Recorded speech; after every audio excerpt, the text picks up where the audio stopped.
მოგესალმებით, ჩემო ძვირფასებო. ეთერშია თეთრი კარავი და მე ვარ ბატონი დიმიტრი. დღეს ქალების უფლებებზე გვექნება საუბარი. ძალიან ბევრი ხმოვანი წერილი მივიღეთ, სადაც ქალები თავიანთ პრობლემებზე გახსნილად და გულწრფელად საუბრობენ. უკვე ბევრ ადამიანს მოუგვარდა თეთრი კარავის საშუალებით პრობლემები და კიდევ ბევრს დავეხმარებით. გქონდეთ ჩვენი იმედი და ნუ შეგეშინდება თქვენს გასაჭირზე ხმამაღლა ლაპარაკი. აბა, დავიწყოთ. მოგესალმებით. ისმის ჩემი ხმა. დიახ, გისმენთ. თქვენ პირდაპირ ეთერში ხართ. მივესალმები თეთრ კარავს. მე ვარ მაია, ქალთა უფლებების დამცველი ორგანიზაციის ერთ-ერთი წარმომადგენელი.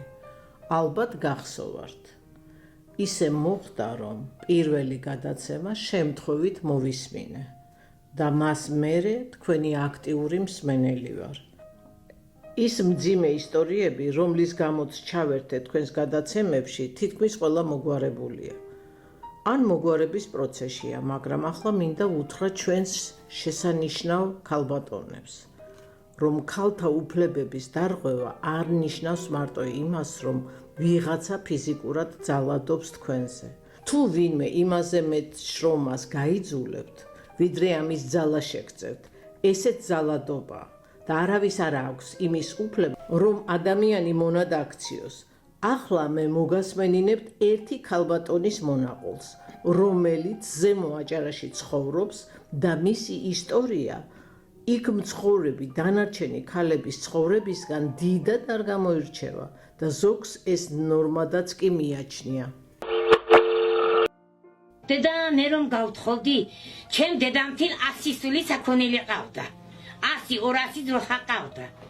და დილას რომ ახორში ბოსელში შევდოდი, 12 იყო შაბავდოდი. მე ძალიან გადატვირთული ვიყავ მუშაობით. 16 წლის ბაღანაი ვიყავ. ძალიან გადატვირთული ვიყავ.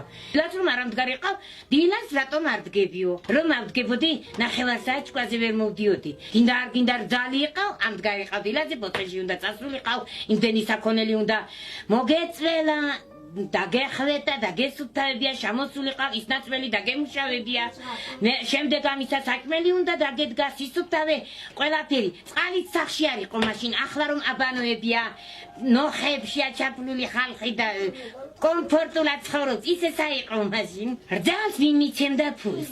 რძალის იყო მარტო შრომა. სხვა არაფერია და შვილები გაგიზარდა. თუ რამე დაგჭირდებოდა, მივდოდი დედამთილს ვეტყოდი.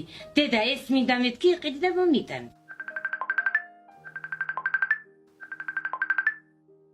მოგესალმებით, ძვირფასო მეგობრებო. მე ვარ ნინო, 52 წლის და ვმუშაობ ერთ-ერთ ძალიან ცნობილ მარკეტში, რომელსაც დიდი ქსელი აქვს ჩვენს დედაქალაქში. სახელწოდებას არ ვასახელებ, რადგან ის პრობლემა, რისთვისაც ეს ხმოვანი წერილი ჩავწერე, მარტო აქ არ არის და ყველგან ერთი და იგივე ხდება. არსაიდან არ მაქვს შემოსავალი, მიუხედავად იმისა, რომ პროფესიით ქიმიკოსი ვარ, დიდი ხნის წინ მოვყევი შემცირებაში. წინასწარ ვიცოდი, რომ ხელფასი 500 ლარი მექნებოდა და დღე-გამოშვებით 12 საათი უნდა მემუშავა, მაგრამ აღმოჩნდა, რომ ერთი ადამიანი თურმე იმ 12 საათში 4 ადამიანის საქმეს აკეთებს. და დასვენების დღე, დასვენებისთვის კი არა, წინა დღის სტრესისგან მოხსნისთვის და ძალების აღსადგენად ვჭირდება. ეს შეიძლება ნორმა იყოს? არ ვიცი, ვის ეხება ეს ყველაფერი. იქნებ თქვენ მაინც რაიმე მოიმოქმედოთ, ქალბატონო მაია. ქალბატონო ნინო, დატოვეთ თქვენი კოორდინატები თეთრ კარავში. თქვენ პირველი არ ხართ, ვინც ასეთი უკმაყოფილო ამგვარი ექსპლუატაციით. აუცილებლად გამოვარკვეთ რა ხდება მანდ და აუცილებლად დაგეხმარებით. დიდი მადლობა. თეთრი კარავით დროებით გემშვიდობებათ. მომავალ შეხვედრამდე.